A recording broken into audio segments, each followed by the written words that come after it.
Welcome, and we'll start off with my, excuse me, sorry, got all these things to do now. Baruch atah Adonai Eloheinu melech haolam, asher kitshanu b'mitzvotav v'tzivanu la'asok b'divrei Torah. And it happens to be Purim today, so I'm going to wish everybody a happy Purim. And now I'm going to go ahead and see if I can share the screen here. Yep, that's good. Yes. We had talked about the anointing oil and how that was compounded with spices. And now we're going to be talking about the oil, or rather the frankincense, that is to say, the incense that they were going to make and how that was compounded. So I'm going to do the best I can with this. So here we go. Vayomer, okay, good start. Hashem el Moshe, so God said to Moses, Kach lecha samim, take spices. And I had to look up every single one of these words. And then I wanted to try and also give you pictures of what these look like. So hopefully this is all going to work out.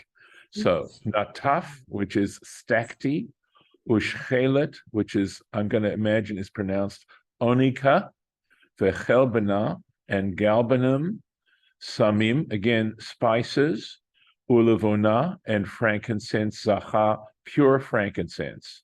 Bad bevad yiyeh, it shall be of equal parts.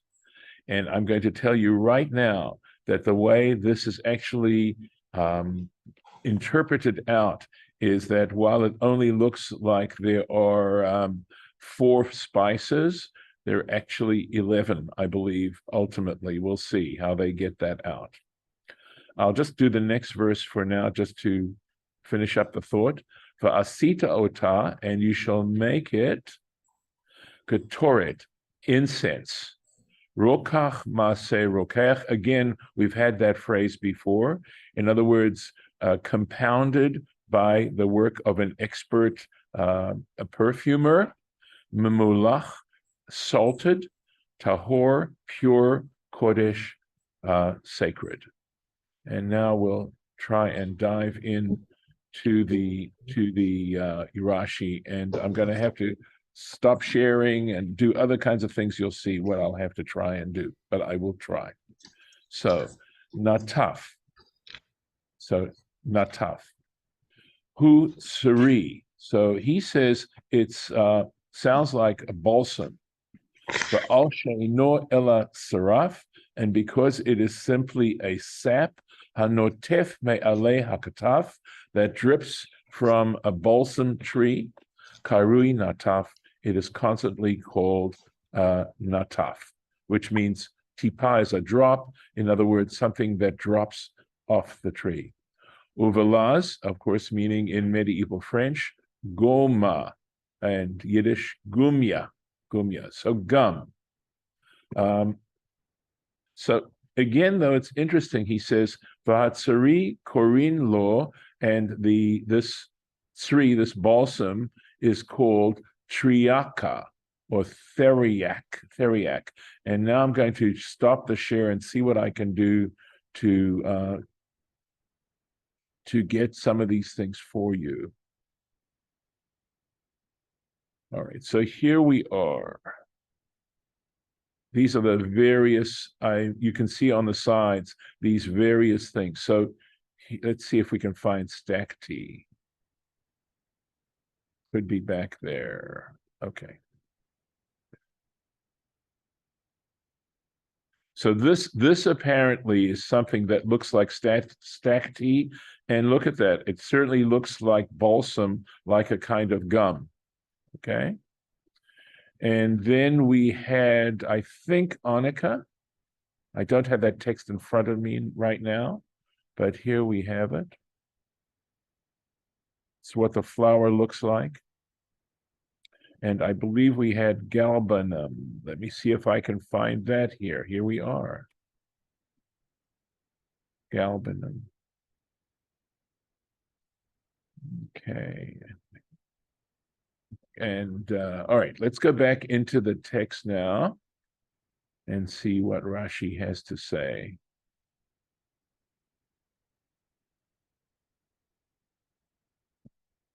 So I looked up theriac, and it does exist. It's some kind of medication, I believe, that presumably is made from it. I don't know if it's made from balsam. I'm not sure. It could well be compounded. Okay. Ushchelet, that's the onica. Shoresh bosem chalak. He says it's the root of and I imagine he means that it is a root of a cane, something like that. Chalak, unless it means flowering, right? Chalak means smooth. Umatzhir, and there's a translation that says it's transparent. Matzhir to me sounds like it shines. Ketziporin, like a nail, like a fingernail. Uvelishon HaMishnah, and in the Mishnah, it is called karui tziporin. It's referred to as tziporin, this shchelet. V'zehu shetirgem unkelos v'tufra. So look at this here, tufra. So tufra could mean like the hooves of an animal, and that's why he's saying that Onkelos translated this as because it looks like a fingernail. It has that kind of composition. V'chelbana, galbanim, bosem shirecho ra. So it's a kind of a plant which has a bad smell.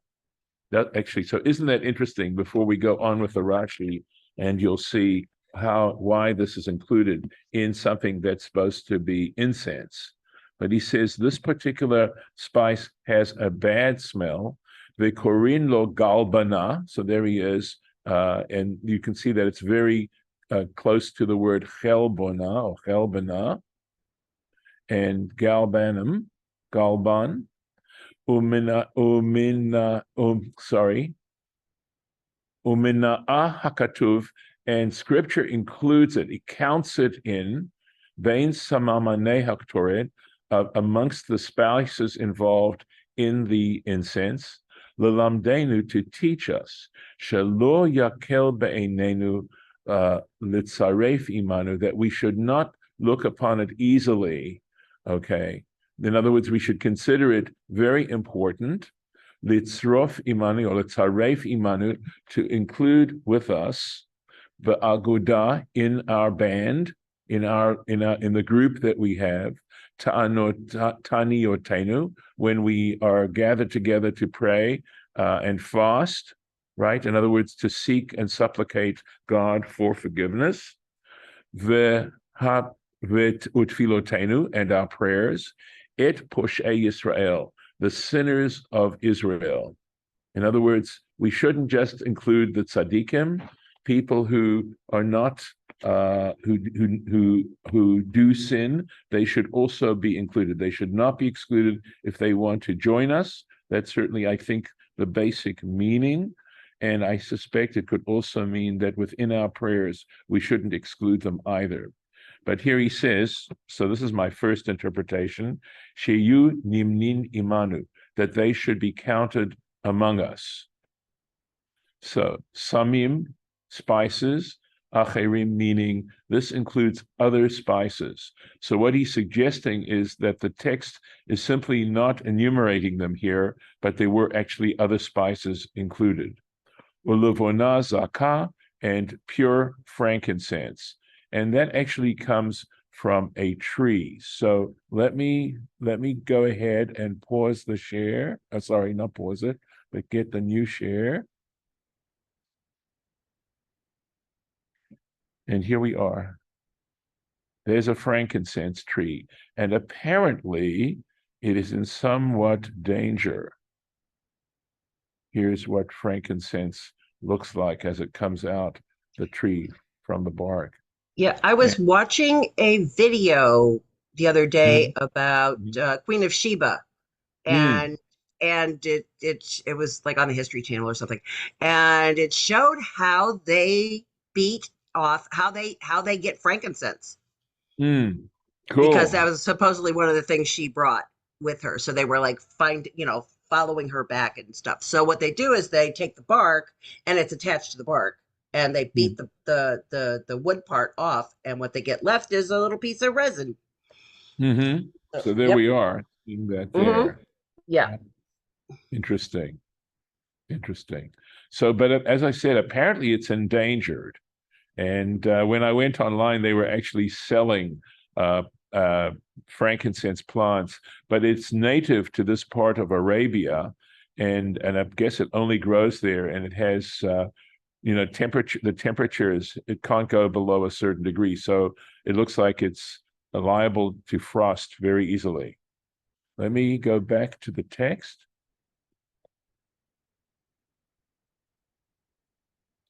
So, here we go. So in Tractate Kritot Vav, Mikan, so the fact that it says Samim and then Ulevana Zakah, Mikan Lamdu Rabotenu, our sages learned from this. Yud Aleph, 11 smamanim ne'emru lo Moshe, that there were actually 11 spices enumerated to Moses b'Sinai at Sinai. So he says, if you look at the verse itself, okay, counting it out, we had, let's see, I'm sorry, mi'ut samim. So it said samim at the front, it said spices at the very beginning. And the smallest plurality you can have is two, shnayim, two. Netef u'shchelet v'chalbana, gimel. So that's two plus another three, harei chamesh, harei hey. Samim, then again, samim, lerabot od kamo elu hare eser. So since it says samim a second time, we are counting the ones that already came up to that point, and since there were 5 at that point, we now have 10. Ulvona hare yud aleph, and with frankincense, you now have 11. And he tells you what they are. Ve'elu hein hatzri. So he says balm, right? V'hatziporin, and that's that onica, v'chelbana, galbanim, v'halvona, and the frankincense, myrrh, uktsia, that's cassia, shiboled nard is spikenard, v'karkom, and karkom. This is, I think we have to just look at the picture. Harei chet, that gives you 8. Hashibolet, Shahashibolet v'nard echad. So it says shibolet nard. He says it's not 2 different spices; it's 1 spice. Shahanard domeh l'shibolet, because the nard, okay, or the spikenard looks like a sheaf of wheat. Hakosh, that's the cassia, v'hakilufa, and whatever kilufa is, it simply means the best translation I had of it was an aromatic bark. V'hakinamon, that's cinnamon, which certainly is an aromatic bark. Harei aleph, but that makes it 11 because you've got 3 here. Okay. Borit karshina. This is mentioned in this Mishnah. Borit karshina eino niktar. It's a lye that's derived from a species of vetch. Eino niktar. It isn't actually. It's not part of the incense. It's not burnt as incense. Ela bo shafin etatziporim. But they rub the tziporin. I think that is, I'm sorry, I have to look back because I not very good at remembering these. Okay, I think that is the onica. Yes, David. So maybe okay, so 11 and not 12? I thought it would add up to 12, or maybe right. Just curious. That's because of shibolet nard, spike nard. So I think that just makes it, we can go over this. Okay. No, I believe you. I'm just saying, 12 is significant. Right. So I was just curious. Most of the time things seem to hit. I see what you're saying because of the 12 tribes. Yeah, exactly. Could when you be. come to 11, like one away. Anyway, it was just a question. Move on. Okay. No problem. No problem. Okay. Well, the one that you didn't translate according to Chabad says saffron. Oh, okay, cool. Well, that's a lovely spice for sure. Cold. Okay. So anyway, they use this borit karshina, which means a lye made from karshina. They rub the onycha with that lilavna to whiten it shetehena so that it looks beautiful. And then it said bad bavad yihiyeh, which means each one of equal parts. That is to say, Eluha arba'ah haniskarim. That refers, in other words, not that every single one of these 11 parts were of equal parts. It was just the first 4 haniskarim, which were mentioned which were mentioned Yushavin Mishkan. They should be of equal weight. B'mishkal shemishaklo shel zeh kach mishkalo shel zeh. So he's saying that just as the weight of the one, so the weight of the other. V'chein shaninu, and so we learned hatzri v'atziporin v'achel bona, right? Again, if we want to translate it as balsam, right, and the onycha and the galbanin, the halvona, and the frankincense, mishkal shivim mana. They are each one of those 70 mana. It's a name of a weight, okay. The loshon bad, and this term bad near ebeinai, Rashi saying personally, he says, that appears to me shehu lashon yachid, so that bad means individual. Echad be'echad, each one individually. Yezeh kamozeh, each one should be like the other. So I'm going to look here. Okay, I'm going to look here for to see if I can find something else that I was looking for. Give me a moment. Okay, I'm going to stop the share for a second, and I'm going to go into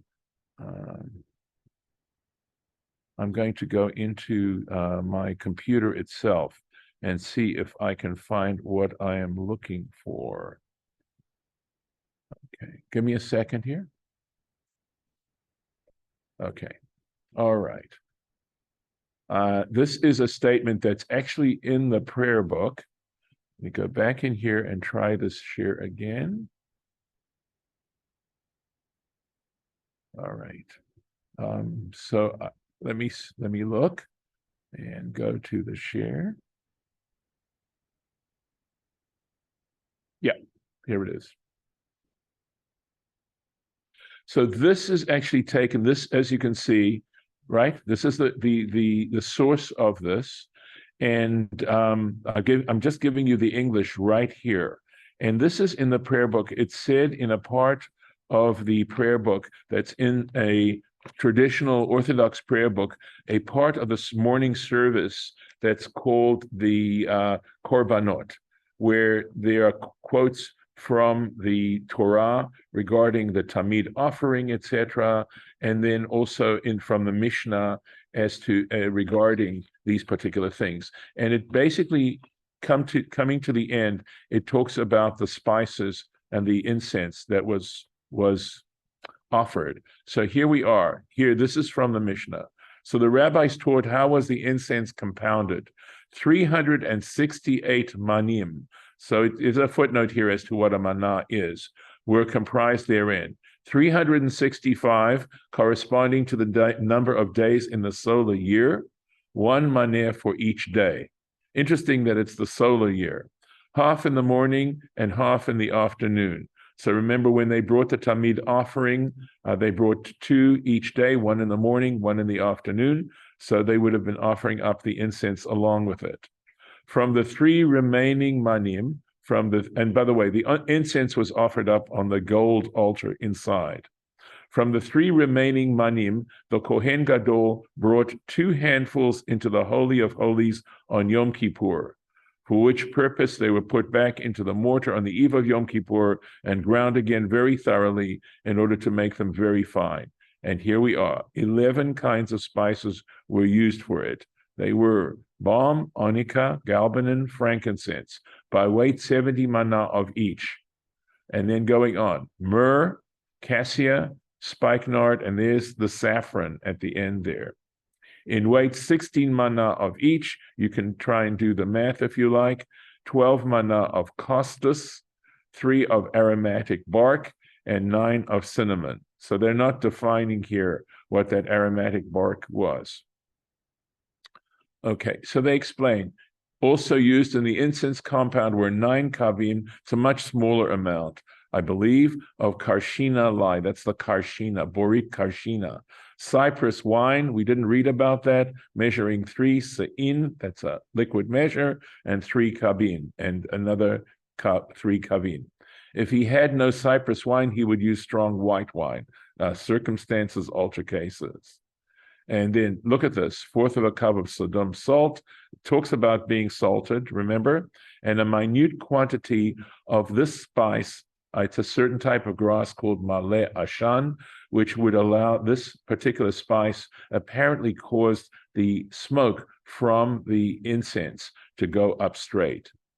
And then Rabbi Nassim, this is this whole quote from the Siddur, says, Jordan amber was added of a minute quantity, and if one had added honey, the incense became unfit.